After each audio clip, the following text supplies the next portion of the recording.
Hello students, welcome to another video in HAP and pathophysiology. और आज के इस वीडियो में हम बात करेंगे अपने नेक्स्ट टॉपिक का, जो कि यूनिट 1 का नेक्स्ट टॉपिक है, structure of animal cell, transport across the plasma membrane and cell division. Okay, ये तीनों बहुत ही लॉन्ग टॉपिक है, तो वीडियो की लेंथ थोड़ी सी लंबी हो सकती है और इसीलिए इसे हम लोग 2 पार्ट्स में कवर करेंगे। इस पार्ट में हम लोग बस स्ट्रक्चर और ट्रांसपोर्ट को कवर करेंगे और नेक्स्ट पार्ट में हम लोग सेल डिवीजन को कवर करेंगे। ओके, तो चलिए बिना लेट के स्टार्ट करते हैं। सबसे पहले introduction to the cell. Cell क्या होती है, उसकी डेफिनेशन क्या होती है। ये टॉपिक्स जिन लोगों ने बायोलॉजी पढ़ी है अपने +2 में, उन्हें पहले से क्लियर होगा, बट जो मैथ्स पढ़ के आए हैं उनके लिए भी मैं बता देता हूँ। Okay, cell is the basic structural, functional and biological unit of all living organism. जितने भी धरती पे लिविंग ऑर्गेनिज्म है, उनकी एक स्मॉलेस्ट यूनिट है जो कि उनके स्ट्रक्चर को बनाती है, उनके फंक्शन को मेंटेन करती है, और इसी स्ट्रक्चरल और फंक्शनल यूनिट को ही सेल कहा जाता है। ओके, तो cell is the smallest basic structural, functional and biological unit of all the living organism on earth. Okay, it is considered as the smallest unit capable of carrying out all life processes। all life processes का मतलब क्या है कि एक छोटी सी cell जो है हमारी बॉडी के जितने भी लाइफ प्रोसेस हमारी बॉडी के ऑर्गन्स परफॉर्म करते हैं, वो सारे लाइफ प्रोसेस एक छोटी सी सेल परफॉर्म कर सकती है with the help of their organelles. Okay, so cell के पास भी हमारी बॉडी की तरह डिफरेंट सेल ऑर्गेनेल्स होते हैं। जैसे हमारी बॉडी के पास ऑर्गन होते हैं, वैसे ही सेल की बॉडी के पास सेल ऑर्गेनेल्स होते हैं, और उन ऑर्गेनेल्स के मदद से सेल अपनी डिफरेंट एक्टिविटीज को परफॉर्म करती है। लाइक न्यूट्रिशन, अगर हम लोग डाइजेशन कर रहे हैं, न्यूट्रिशन ले रहे हैं, तो वो न्यूट्रिशन किसके लिए ले रहे हैं? अपनी सेल के लिए ले रहे हैं। रिस्पायरेशन, यदि हम ऑक्सीजन कैरी कर रहे हैं, अगर ब्रीदिंग में ऑक्सीजन ले रहे हैं, तो वो किस लिए? ताकि वो रिस्पायरेशन हमारी सेल कर पाए। एक्सक्रीशन, ग्रोथ, रिप्रोडक्शन, यानी कि ये जितने भी फंक्शन लाइफ प्रोसेसेस के जो भी फंक्शन हमारी बॉडी परफॉर्म करती है, वो सारे फंक्शन हमारी सेल भी परफॉर्म करती है इंडिपेंडेंटली। यानी कि सारी सेल्स हमारी बॉडी में ये लाइफ प्रोसेसेस के फंक्शन परफॉर्म करती है, जिसके कारण हमारी बॉडी भी इन सेम फंक्शंस को परफॉर्म करती है। ओके, सेल की सबसे पहले खोज की थी रॉबर्ट हुक ने। इन्होंने एक डेड सेल की खोज की थी 1665 में। अपने एक सेल्फ मेड माइक्रोस्कोप से उन्होंने कॉर्क जो है, स्लाइस ऑफ अ कॉर्क लगाया था। कॉर्क एक्चुअली में ओक ट्री का आउटर कवरिंग है, जिसको इन्होंने अपने सेल्फ मेड माइक्रोस्कोप में लगाया था, और लगाने के बाद इन्हें कुछ कंपार्टमेंट जैसे स्ट्रक्चर्स दिखाई दिए थे। ठीक है, उन्हीं कंपार्टमेंट को हम लोग सेल कहते हैं।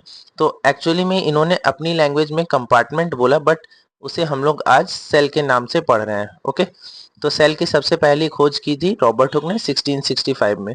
और सेल की पूरी स्टडी को हम लोग कहते हैं साइटोलॉजी, यानी कि study of cell is known as cytology. तो यानी कि अभी जो हम लोग पढ़ने वाले हैं वो सब क्या है? साइटोलॉजी है, जो हम लोग अभी पढ़ने वाले हैं। ओके, तो cell is the basic structure and functional unit of all living organism. और जितने भी लाइफ के प्रोसेस हैं वो सारी एक सेल परफॉर्म कराती है हमारे बॉडी से। इसीलिए हमारी बॉडी को भी वो सारे लाइफ प्रोसेस करने पड़ते हैं जो एक इंडिपेंडेंट सेल करती है। ठीक है, सेल के कुछ कैरेक्टरिस्टिक्स हैं। Cell are the basic unit of life. Life की बेसिक यूनिट होती है। Every living organism is composed of cell. जितने भी लिविंग ऑर्गेनिज्म है सेल के बने होते हैं। Cell contains a heredity material, DNA. DNA जो होता है किसी भी ऑर्गेनिज्म, किसी भी लिविंग ऑर्गेनिज्म का एक हेरिडिटी मटेरियल होता है, जो वन जनरेशन से अनदर जनरेशन में ट्रांसफर होता है।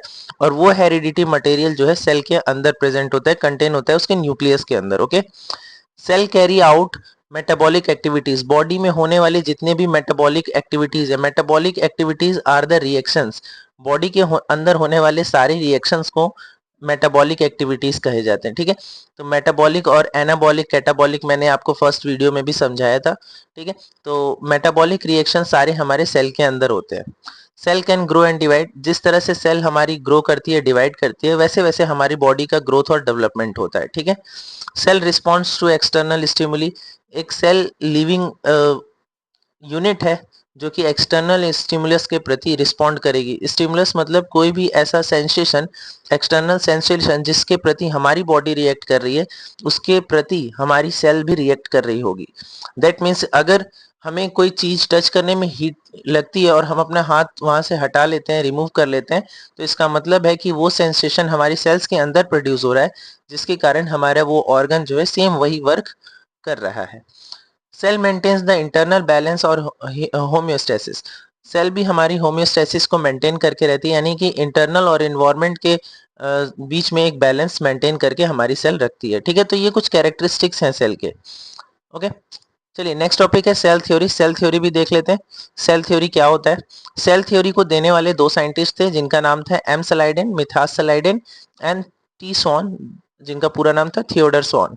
Okay, Matthias Schleiden and T Schwann, जिनको शॉर्ट में हम लोग सलाइडेन एंड सॉन भी बोलते हैं। सलाइडेन एंड सॉन ने सबसे पहले सेल थ्योरी प्रपोज की थी, और सेल थ्योरी में इन्होंने कुछ बातें कही थी जो कुछ मेन पोस्टुलेट्स अभी नीचे लिखे हैं। ठीक है, तो सेल थ्योरी में जो उन्होंने बातें कही थी, वो पहली बात ये थी कि all the living organisms are made up of one or more cell. जितने भी लिविंग ऑर्गेनिज्म है, या तो वो सिंगल सेलुलर हो सकते हैं, अगर वन सेल के बने होंगे तो उन्हें हम लोग यूनिसेलुलर कहेंगे। ठीक है, और अगर वो लोग एक से ज्यादा सेल्स के बने होंगे तो वो लिविंग ऑर्गेनिज्म मल्टी सेलुलर कहलाएंगे। ओके, तो अगर सिंगल सेल के होंगे तो यूनिसेलुलर, और एक से ज्यादा सेल के होंगे तो मल्टी सेलुलर। ठीक है, तो जितने भी लिविंग ऑर्गेनिज्म है वो एक या एक से ज्यादा सेल के बने होंगे। The cell is a basic structural and functional unit of life, यानी जीवन का जो स्ट्रक्चरल संरचनात्मक और फंक्शनल यानी क्रियात्मक, ये दोनों रूप जो है एक सेल का ही होता है। यानी कि सेल जो है लाइफ को बनाती भी है और फंक्शन में भी लाती है, यानी फंक्शन भी कराती है किसी भी लाइफ को, लाइफ यानी लिविंग ऑर्गेनिज्म को। ओके, ऑल द सेल, ये वाली बात अभी नहीं पढ़ेंगे। ठीक है, cell contains a heredity information that is pass from parent cell to the daughter cell. एक सेल जब डिवाइड होती है तो उसके अंदर का जो हेरिडिटी कंटेंट होता है, यानी कि जो डीएनए होता है, वो एक पेरेंट सेल से डॉटर सेल की तरफ ट्रांसफर हो जाता है। ठीक है, यानी कि सेम जो डीएनए होगा वो पेरेंट सेल से डॉटर सेल्स में ट्रांसफर हो जाएगा और उनका डीएनए आपस में मैच कर रहा होगा। ठीक है, नेक्स्ट है energy flow and metabolic reaction occurs within the cell. Cell में एनर्जी फ्लो और मेटाबॉलिक रिएक्शन भी होता है। ये सारे मेन पोस्टुलेट्स थे जो स्लाइडेन एंड सॉन के द्वारा दिए गए थे। ठीक है, बट बाद में एक साइंटिस्ट आए और इन्होंने सेल थ्योरी को थोड़ा सा चेंज किया। ठीक है, और उन साइंटिस्ट का नाम था रुडोल्फ वर्चो। रुडोल्फ वर्चो ने सेल थ्योरी को चेंज किया और सेल थ्योरी का नाम रखा मॉडर्न सेल थ्योरी। ओके, और मॉडर्न सेल थ्योरी में एक एक्स्ट्रा पॉइंट ऐड हुआ, जो कि पॉइंट अभी हम लोगों ने नहीं पढ़ा। ठीक है, और वो पॉइंट नंबर 3 है, that is all cells arises from pre existing cells through cell division. यानी कि अगर कहीं पर न्यू सेल्स अराइज हो रही है तो वो प्री एग्जिस्टिंग सेल के कारण, अगर प्री एग्जिस्टिंग सेल कहीं पर अवेलेबल नहीं है तो वहां पर न्यू सेल अराइज नहीं होगी। ये बात कहने के लिए रुडोल्फ वर्चो ने एक फ्रेज दिया था, वो फ्रेज था Omni सेल्यूला E सेल्यूला।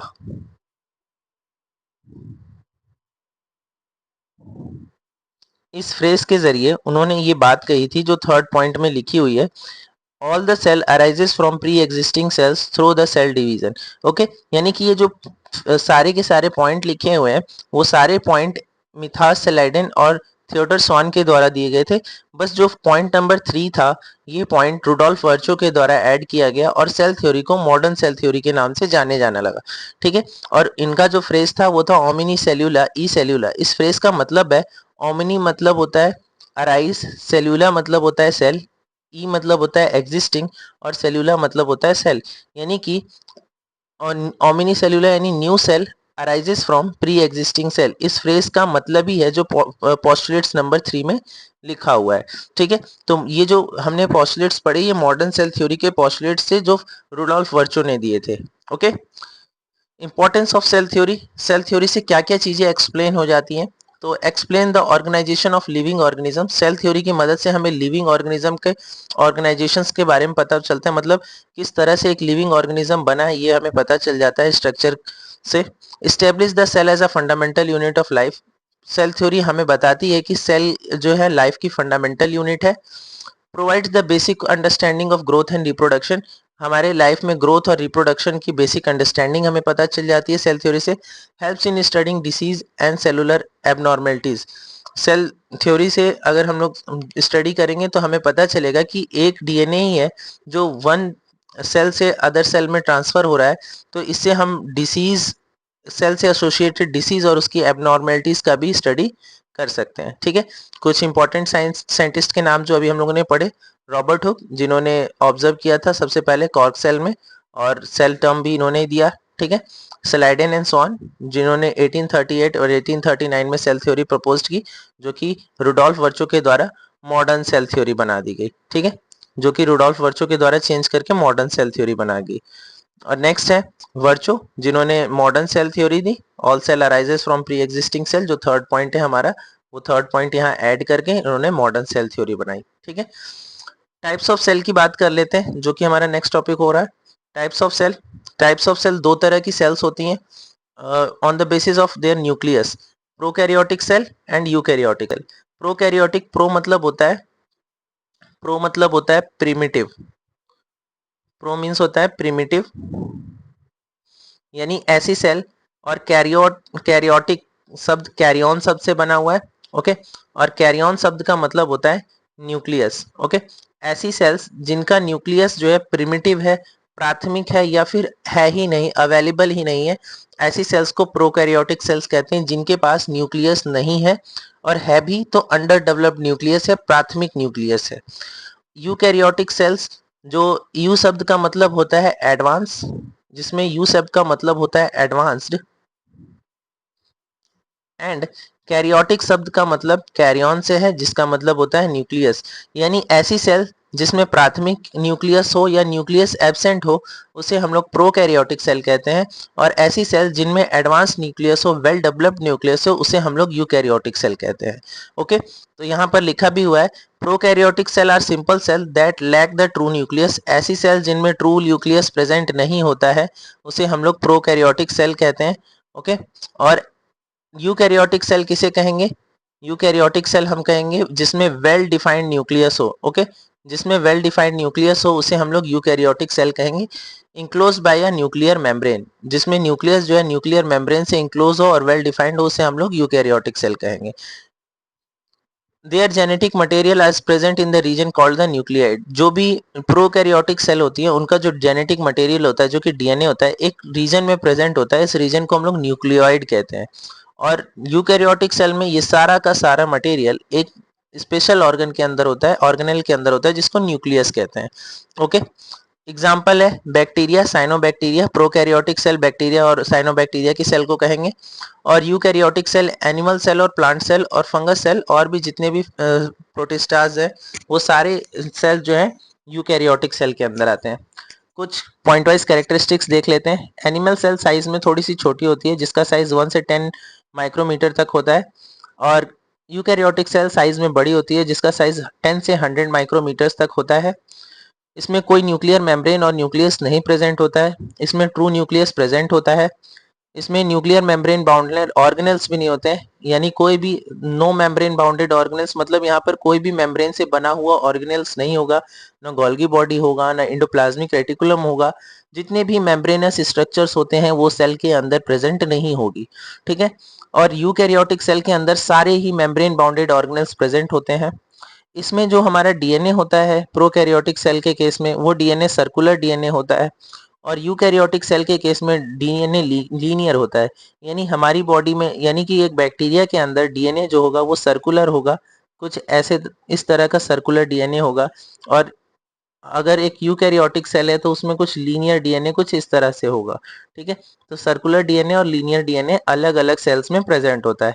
Divide by binary fission, generally prokaryotic cell binary fission से डिवाइड करती है, और जो यूकैरियोटिक सेल होती है वो मियोसिस और माइटोसिस प्रोसेस के जरिए डिवाइड करती है। ठीक है, तो यहाँ पर एक एनिमल सेल का ये स्ट्रक्चर है। एनिमल सेल एग्जाम्पल में दिया गया है, जो कि एक यूकैरियोटिक सेल है, और हमें एनिमल सेल की स्टडी करनी है क्योंकि हम लोग ह्यूमन बॉडी की स्टडी करने वाले हैं, और humans are animal and humans are composed of animal cells. Okay, और हमें इस प्रोकैरियोटिक सेल की ज़्यादा डिटेल में स्टडी नहीं करनी है क्योंकि वो हमारे सिलेबस का कंटेंट नहीं है। ओके, यहाँ पर उसके बीच में एक डिफरेंस टेबल भी दिया गया है जिसे आप लोग पढ़ सकते हैं। समरी में भी वो लिखा हुआ है कि टाइप्स ऑफ सेल कौन कौन सी होती हैं। ठीक है, तो अब हमारे सिलेबस के अकॉर्डिंग हमें एनिमल सेल का स्ट्रक्चर और उसके सारे सेल ऑर्गेनेल्स के बारे में पढ़ना है। तो जल्दी से गो थ्रू कर लेते हैं स्ट्रक्चर के बारे में। ऑल्दो आप लोगों ने इसे प्रीवियस क्लासेस में भी पढ़ा होगा। ठीक है, तो चलिए मैं जल्दी जल्दी से लेबलिंग कर देता हूं। तो सबसे आउटर लेयर जो आपको यहाँ दिखाई दे रही है, क्योंकि एनिमल सेल में सेल वॉल नहीं होता है, तो सबसे आउटर लेयर जो यहाँ पर है इसे हम लोग सेल मेम्ब्रेन कहेंगे या प्लाज्मा मेम्ब्रेन कहेंगे। So this is a cell membrane. उसके अंदर जो ये व्हाइट कलर का जेली लाइक मटेरियल दिखाई दे रहा है, ये हमारा साइटोप्लाज्म है। ओके, उसके बाद ये ऑर्गेनेल हमारा माइटोकॉन्ड्रिया है।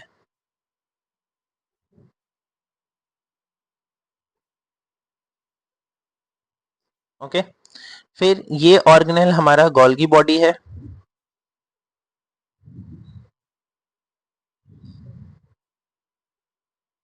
ये जो बीच में सेंटर में हमें पर्पल कलर का न्यूक्लियस में स्ट्रक्चर दिखाई दे रहा है, एक्चुअली में ये स्ट्रक्चर हमारा न्यूक्लियोइड न्यूक्लियोलस है। और ये आउटर स्ट्रक्चर न्यूक्लियर मेम्ब्रेन, या इसे हम लोग न्यूक्लियस भी लिख सकते हैं। ओके, न्यूक्लियस को सराउंड किए हुए ये बहुत ज्यादा डेंस स्ट्रक्चर एक्चुअली में रफ इंडोप्लाज्मिक रेटिकुलम है। ये स्ट्रक्चर एक्चुअली में रफ इंडोप्लाज्मिक रेटिकुलम है, जिसे हम लोग शॉर्ट में RER भी बोलते हैं, rough endoplasmic reticulum. Okay, rough endoplasmic reticulum की वॉल पे कुछ आपको ऐसे ग्रेन्यूल्स जैसे स्ट्रक्चर्स दिखाई दे रहे होंगे, जिसके कारण इसका सरफेस हमें रफ दिखाई देता है। और ये ग्रेन्यूल्स स्ट्रक्चर कुछ नहीं, एक्चुअली में राइबोसोम्स हैं। ओके, और ये ग्रीन कलर का जो स्ट्रक्चर है, ये एक्चुअली में स्मूथ इंडोप्लाज्मिक रेटिकुलम है, जिसे हम लोग शॉर्ट में SER कहते हैं, स्मूथ इंडोप्लाज्मिक रेटिकुलम। बहुत सारे छोटे छोटे यहाँ पर सेंट्रियोल्स भी आपको दिख रहे होंगे। ये साइटोस्केलेटन्स हैं, जो ऐसी कुछ लाइनें आपको यहाँ पर दिख रही हैं सेल के अंदर, ये एक्चुअली में साइटोस्केलेटन्स हैं। मैं यहीं लिख देता हूँ।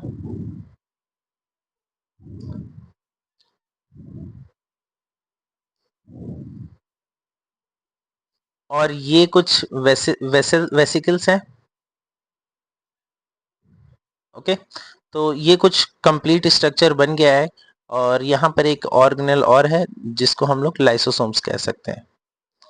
This is lysosome. ओके, तो ये सारे पार्ट्स होते हैं एनिमल सेल के, और एनिमल सेल इन सभी सेल ऑर्गेनेल से मिलकर बनी होती है।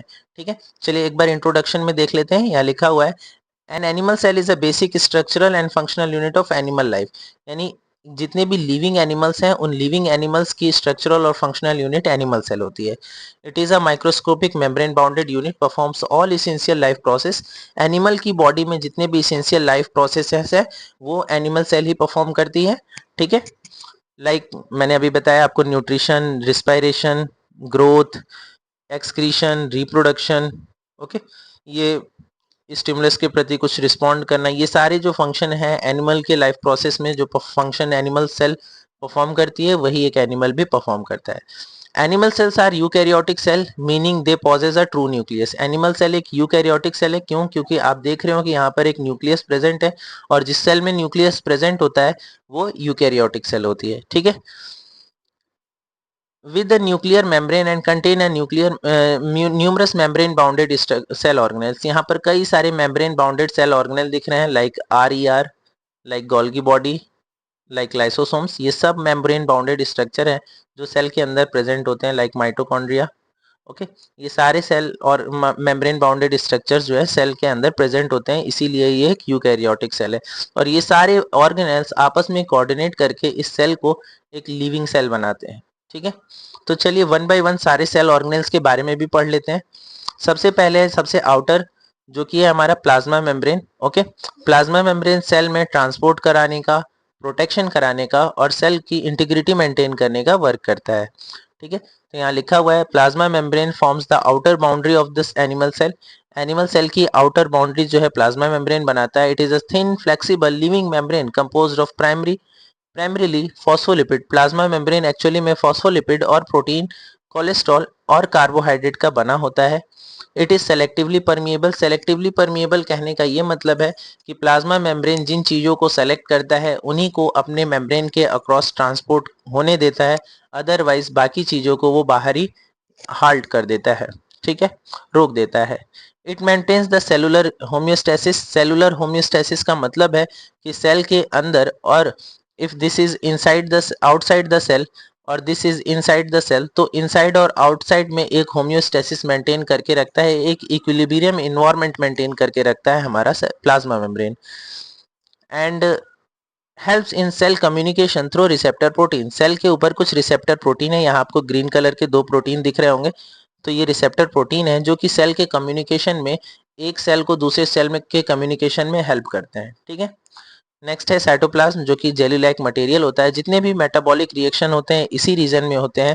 ये रीजन बहुत ही डेंस होता है, फ्लूइड लाइक स्ट्रक्चर होता है, ठीक है, जो कि लगभग लगभग बहुत सारे चीजों को कंटेन करता है, like water, dissolve salt, protein, carbohydrate, lipids, enzymes और वेरियस सेल ऑर्गेनेल्स। इसी के अंदर हमारे सारे सेल ऑर्गेनेल्स भी प्रेजेंट होते हैं, और मैंने बताया कि मेटाबॉलिक रिएक्शंस हमारे इसी के अंदर होते हैं।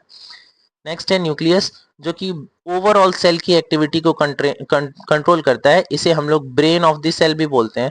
सेल का ब्रेन होता है जो कि सब कुछ कंट्रोल करता है, और इसी के अंदर genetic material that is DNA भी प्रेजेंट होता है, ठीक है। Nucleus controls the centre of the cell. ये मतलब सेल का कंट्रोल सेंटर होता है जो सब कुछ कंट्रोल करता है।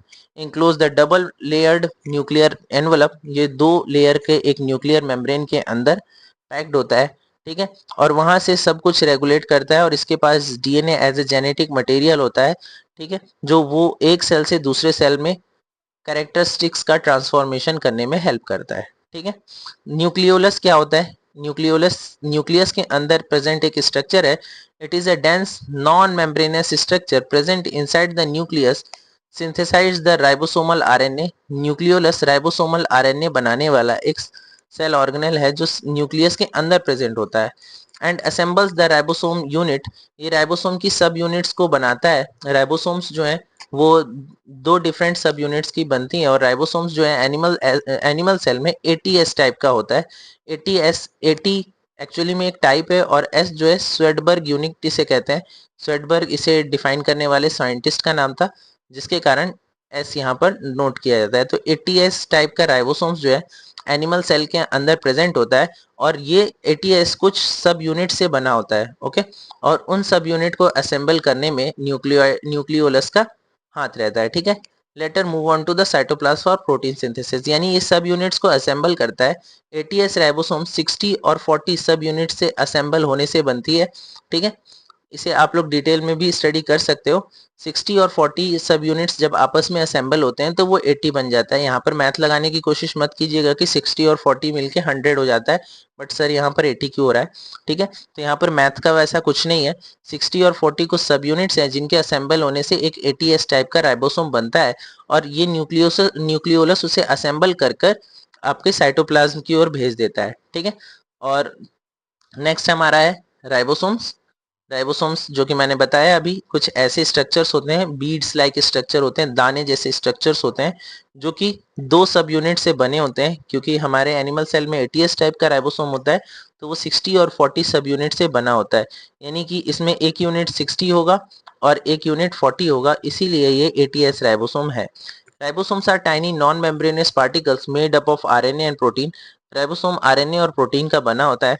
They are the site for protein synthesis. ये प्रोटीन सिंथेसिस के साइट होते हैं, यानी कि ये फैक्ट्री होती है जो प्रोटीन का सिंथेसिस कराती है। Ribosomes attach to the ER and synthesize the protein for secretion membrane and other organelles, okay. तो ये जो है राइबोसोम ईआर के साथ असाइन होके असेंबल होकर और प्रोटीन का सिंथेसिस कराता है, ठीक है। नेक्स्ट है हमारा इंडोप्लाज्मिक रेटिकुलम। इंडोप्लाज्मिक रेटिकुलम जो है न्यूक्लियस को सराउंड किए हुए बहुत बड़ा स्ट्रक्चर होता है, जो कि न्यूक्लियस से मिलने वाले सारे ऑर्डर्स को फॉलो करता है, ठीक है। It is a network like membranous tubules sac spread throughout the cytoplasm. लगभग लगभग सबसे बड़ा सेल ऑर्गेनेल जो न्यूक्लियस को घेरे होता है वो इंडोप्लाज्मिक रेटिकुलम होता है, ठीक है। जो कि सेल के और न्यूक्लियस के बीच में एक ट्रांसपोर्ट मीडियम का वर्क करता है। साइटोप्लाज्म से न्यूक्लियस में और न्यूक्लियस से साइटोप्लाज्म में चीजों का ट्रांसपोर्ट करना और मैसेज को डिलीवर करने का काम एंडोप्लाज्मिक रेटिकुलम करता है। इसकी दो यूनिट होती है, एक के ऊपर राइबोसोम प्रेजेंट होता है इसीलिए उसको रफ एंडोप्लाज्मिक रेटिकुलम कहते हैं, और एक के ऊपर राइबोसोम प्रेजेंट नहीं होता है इसीलिए उसको स्मूथ एंडोप्लाज्मिक रेटिकुलम कहते हैं। ठीक है, नेक्स्ट है हमारा गोल्गी बॉडी। गोल्गी बॉडी भी एक बहुत ही इंपॉर्टेंट सेल ऑर्गेनेल होता है। ठीक है, ये सारे टाइप के सेल में अलग अलग फंक्शन परफॉर्म करता है। गोल्गी बॉडी जो है वो एक्चुअली में एक पैकेजिंग मशीन होती है, जो जो भी सिक्रीशंस होते हैं हमारी बॉडी को उन्हें पैक करके हमारी सेल से बाहर सिक्रीट करने में हेल्प करता है। ठीक है, तो Golgi apparatus consist of a stacks of flattened membrane sacs called the cisternae। Cisternae जो है इन सैक्स को कहेंगे, जो यहाँ पर ये सैक लाइक स्ट्रक्चर है 1 2 3 4 एंड 5, ये जो पांचों सैक लाइक स्ट्रक्चर है इन्हीं को सिस्टर्नी कहते हैं।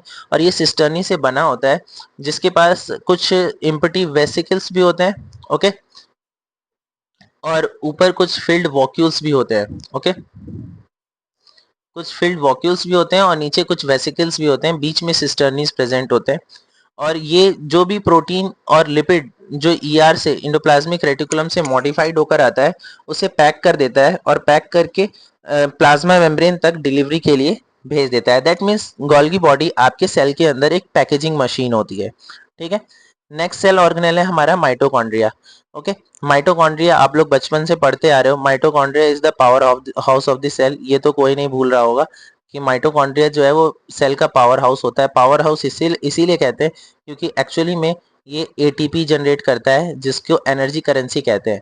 ठीक है, तो mitochondria is a double membrane bounded organelle known as powerhouse of the cell. It is responsible for generating energy, ये एनर्जी का जनरेट करता है through the cellular respiration. Like हमारे लंग्स जिस तरह से सांस लेते हैं वो सब किसके लिए, ताकि एक माइटोकॉन्ड्रिया तक ऑक्सीजन डिलीवर हो पाए और उस ऑक्सीजन से हमारी बॉडी में एटीपी का फॉर्मेशन हो पाए। ठीक है, तो जितने भी बेसिक लाइफ प्रोसेसेस हमारी बॉडी परफॉर्म करती है वो सारे बेसिक लाइफ प्रोसेस एक्चुअली में एक सेल परफॉर्म कर रही होती है। ठीक है, नेक्स्ट है lysosomes. Lysosomes are membrane bounded vesicles. Lysosomes जिसको हम लोग suicide bag of the cell भी कहते हैं, ऐसा इसलिए क्योंकि इसके पास दो नेचर है, एक है हेट्रोफैगी, एक इसका नेचर होता है हेट्रोफैगी का। ओके, मैं लिख देता हूं यहाँ पर, और एक इसका नेचर होता है ऑटोफैगी का। ऑटोफैगी नेचर का मतलब होता है, फैगी मतलब होता है ईटिंग। Okay, eating. अगर हेट्रो लिखा हुआ है दैट मीन्स किसी और चीज को ईट करने की बात हो रही है, और ऑटो लिखा है दैट मीन्स खुद को ईट करने की बात हो रही है, सेल्फ। ओके, तो लाइसोसोम्स कभी कभी अगर कोई भी सेल ऑर्गेनेल्स है लाइक माइटोकॉन्ड्रिया, गोल्गी बॉडी या कोई भी ऐसा सेल ऑर्गेनेल अगर वो प्रॉपर फंक्शन नहीं कर रहा है तो ये अपने ही सेल ऑर्गेनेल्स को इनगल्फ कर लेता है, उसे खा लेता है और उसे डाइजेस्ट करके मेम्ब्रेन से बाहर निकाल देता है, इसीलिए इसे ऑटोफैगिक भी कहते हैं। और अगर मेम्ब्रेन के ऊपर या सेल के ऊपर किसी फॉरेन पार्टिकल का अटैक होता है तो उससे भी ये डाइजेस्ट करके उसे खाकर उसके डेब्रीज को सेल से बाहर रिमूव कर देता है, इसीलिए लाइसोसोम्स जो है इसे suicide bag of the cell भी कहते हैं। ठीक है, एक प्रोसेस है जिसे हम लोग इसी यूनिट में आगे पढ़ेंगे, जिसे हम लोग एपोप्टोसिस भी कहते हैं। एपोप्टोसिस को प्रोग्राम सेल डेथ भी कहते हैं, उसके लिए लाइसोसोम्स का बहुत बड़ा रोल होता है। अगर सेल प्रॉपर फंक्शन नहीं करती है तो लाइसोसोम्स उसे एपोप्टोसिस करवा देता है, लाइसोसोम्स उस पूरी सेल की ही डेथ करा देता है, इसीलिए इसको suicide bag of the cell भी कहते हैं। ठीक है, नेक्स्ट है peroxisomes. Peroxisomes are small membrane bounded cell organelles containing oxidative enzymes. Peroxisomes जो हैं ये लाइसोसोम्स की तरह ही होते हैं बट उनसे थोड़े से छोटे सेल ऑर्गेनेल होते हैं, मेम्ब्रेन बाउंडेड होते हैं, जिनके अंदर ऑक्सीडेटिव एंजाइम्स प्रेजेंट होते हैं जो बॉडी को एक्चुअली में डिटॉक्सिफाई करने में हेल्प करते हैं। They are involve in fatty acid breakdown, ये से फैटी एसिड को ब्रेक डाउन करते हैं, and detoxification of harmful substance, body से हार्मफुल सब्सटेंस या सेल से हार्मफुल सब्सटेंस को डिटॉक्सिफाई करते हैं, निकालते हैं। They produce and decompose the hydrogen peroxide, cell के अंदर हाइड्रोजन पेरोक्साइड को डिकम्पोज करता है enzyme like catalase, thus protecting the cell from oxidative damage, cell को ऑक्सीडेटिव डैमेज से प्रिवेंट करता है। नेक्स्ट सेल ऑर्गेनेल है सेंट्रोसोम और सेंट्रियोल। सेंट्रोसोम्स और सेंट्रियोल्स एक्चुअली में सेल के डिवीजन में हेल्प करते हैं। ठीक है। The centrosome is the main microtubule organizing the centre of the cell located near the nucleus containing the pair of centrioles arranged in a perpendicular to each other। ये centrioles एक दूसरे से perpendicularly arrange होते हैं। Like एक centriole इस तरह से होगा तो दूसरा इस तरह से होगा, यानी कि ये आपस में 90 डिग्री का एंगल बना रहे होंगे। ठीक है। Centrioles are cylindrical structures made up of microtubules. They help in formation of spindle fiber during the cell division। मैंने आप लोग को अभी अभी बताया कि ये सेंट्रोसोम्स जो हैं इनका मेन रोल सेल डिवीजन में है, और सेल डिवीजन में इन्हीं की मदद से स्पिंडल फाइबर का फॉर्मेशन होता है तो सेल डिवाइड कर पाती है। ओके। और यूकैरियोटिक सेल में अदर टाइप में लाइक अगर प्रोटिस्टास की बात करें उसमें पैरामीशियम, यूग्लिना, तो उस तरह की सेल्स में ये सीलिया और फ्लैजला लाइक कुछ लोकोमोटरी ऑर्गन भी बनाने में हेल्प करता है। ठीक है। तो सेल सेंट्रोसोम्स जो है एनिमल सेल में मेन फंक्शन सेल डिवीजन में परफॉर्म करता है, और प्रोटिस्टाज में एक्चुअली में ये फ्लैजला और सीलिया जैसे इंपॉर्टेंट सेल ऑर्गेनेल्स को बनाता है। नेक्स्ट सेल ऑर्गेनेल है cytoskeleton. Cytoskeletons are like the skeleton system of our body. वैसे ही जैसे हमारी बॉडी में स्केलेटन सिस्टम होता है हड्डियों का, वैसे ही सेल में साइटोस्केलेटन होता है जो कि सेल की पूरे स्ट्रक्चर को, सेल के पूरे बॉडी को सपोर्ट प्रोवाइड करता है, जैसे हमारी हड्डियां हमारी बॉडी को सपोर्ट प्रोवाइड करती हैं। ठीक है। तो ये cytoskeleton are internal framework composed of microtubules. ये कुछ माइक्रोट्यूब्यूल्स का एक इंटरनल फ्रेमवर्क होता है जो कि सेल को सपोर्ट करता है, सेल के शेप को, स्ट्रक्चर को मेंटेन किए रहता है। नेक्स्ट है वेसिकल्स और वॉक्यूल्स। क्योंकि एनिमल सेल में स्टोरेज की ज़्यादा नीड नहीं होती है, इसीलिए वॉक्यूल्स बहुत ही छोटे माइन्यूट प्रेजेंट होते हैं या फिर नहीं भी प्रेजेंट होते हैं, बट वेसिकल्स जो है वो प्रेजेंट होते हैं। वेसिकल्स और वॉक्यूल्स सिंगल मेम्ब्रेनियस स्ट्रक्चर होते हैं। जो वेसिकल्स और वॉक्यूल्स में इतना ही फर्क है कि वेसिकल्स जो है इम्पटी वेसल्स होते हैं, इनमें कुछ नहीं होता है। लाइक इम्पटी बॉटल्स होते हैं जिनको पैक करने के लिए गोल्गी बॉडी में लगाया जाता है, और गोल्गी बॉडी उन्हें पैक करके बॉटल्स को फिल करके देता है। और वॉक्यूल्स जो है वो किसी न किसी चीज से फिल्ड होते हैं। ठीक है। तो वेसिकल्स और वॉक्यूल्स में इतना ही अंतर होता है कि वेसिकल्स इम्पटी वेसल्स होते हैं और वॉक्यूल्स जो है वो फिल्ड वेसल्स होते हैं सेल के अंदर। ठीक है। तो वॉक्यूल्स जो है एनिमल सेल में या तो एब्सेंट होते हैं या तो बहुत ही छोटे स्ट्रक्चर्स के रूप में प्रेजेंट होते हैं। ठीक है। लेकिन अगर प्रोकैरियोटिक सॉरी प्लांट सेल की बात करें तो वॉक्यूल्स जो है वो बड़ा होता है, क्योंकि प्लांट सेल को वाटर या फिर स्टार्च को स्टोर करके रखना पड़ता है अपने फ्यूचर यूज के लिए। इसीलिए प्लांट सेल में वॉक्यूल बड़ा होता है, बट एनिमल सेल में वॉक्यूल या तो एब्सेंट होता है या तो बहुत ही छोटा प्रेजेंट होता है। ठीक है। तो हम वन बाय वन सेल के सारे एनिमल सेल के सारे सेल ऑर्गेनेल्स को स्टडी कर चुके हैं, जो कि हमें ऊपर यहाँ फिगर में दिखाई दे रहा है। और एनिमल सेल का फिगर बहुत ही सिंपल है बनाना, आप एक दो बार बना के ट्राई करेंगे, प्रैक्टिस करेंगे, मे भी हो सकता है ये आपके एग्जाम में भी आ जाए। ठीक है। नेक्स्ट है हमारा प्लाज्मा मेम्ब्रेन। ओके। सो प्लाज्मा मेम्ब्रेन को हम लोग नेक्स्ट वीडियो में कवर करेंगे, क्योंकि वीडियो की लेंथ ज़्यादा लंबी ना हो जाए। Okay. Thank you students, thanks for watching this video.